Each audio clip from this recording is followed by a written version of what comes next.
We are wondering what is happening to the world. Everything is changing.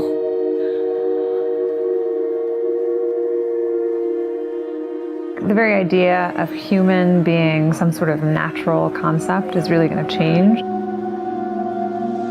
Our bodies will be so high-tech we won't be able to really distinguish between what's natural and what's artificial. Inside our own heads is the most complex arrangement of matter in the known universe. You might ask yourself, can we get to be superhumans?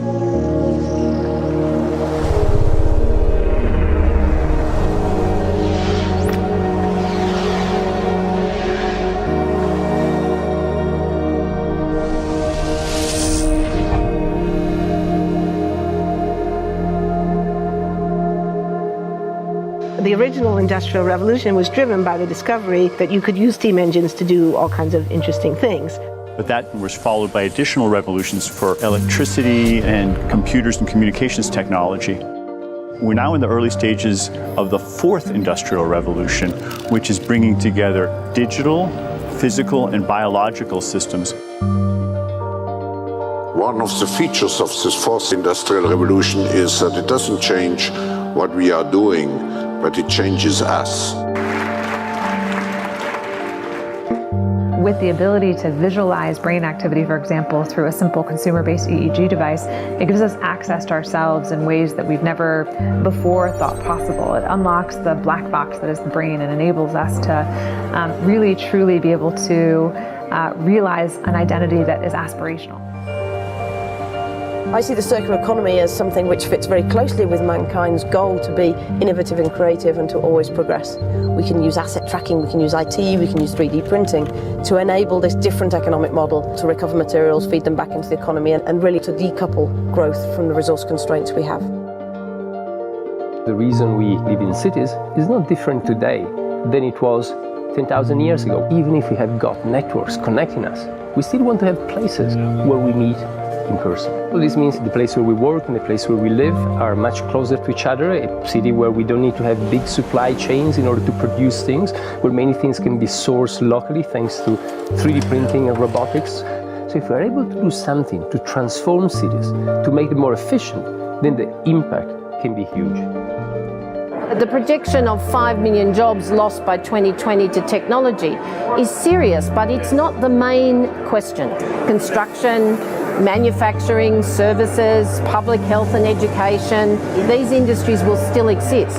The main question is, what will be the future of work? How will we define work? How will we share the wealth? From the viewpoint of the labor or jobs, now we really need new education or new training.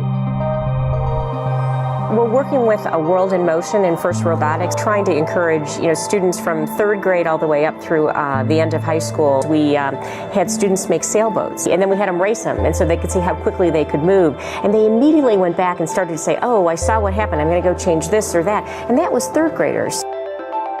I just given a prize to a kid of 18 years old that has discovered something really very, very unique. Came up with how to get better productivity and better yields for seeds of corn. And so he basically came with the idea that if you would perforate these seeds, you would get more food. And you think about it and say, but he didn't go to university. So how does he get all that knowledge? And he told me, I've been watching YouTube since the age of 12, and I'm so interested that I've seen everything about it. I've read everything about it. The world is really open to learning. The thing is, how do you give the incentive to your kids to do that? It's this ability of digital technology to change outcomes, to truly empower people all over the world that can create a more equitable growth, because I think the world needs that. One of the things that I think is so essential to free and open societies is freedom of thought. And up until now, the conversation we've been having is around freedom of speech. Once we can access people's thoughts and access people's emotion, we have to create a space that enables people to think freely, to think divergent thoughts, to think creative thoughts. And in a society where people fear having those thoughts, the likelihood of being able to enjoy progress is significantly diminished. We need to take responsibility at every level of society, from the individual and the personal to the institutional to the global, to adapt to these technological challenges and changes which are redefining what it means to be human, what it means to work, what it means to be completely embedded in this world.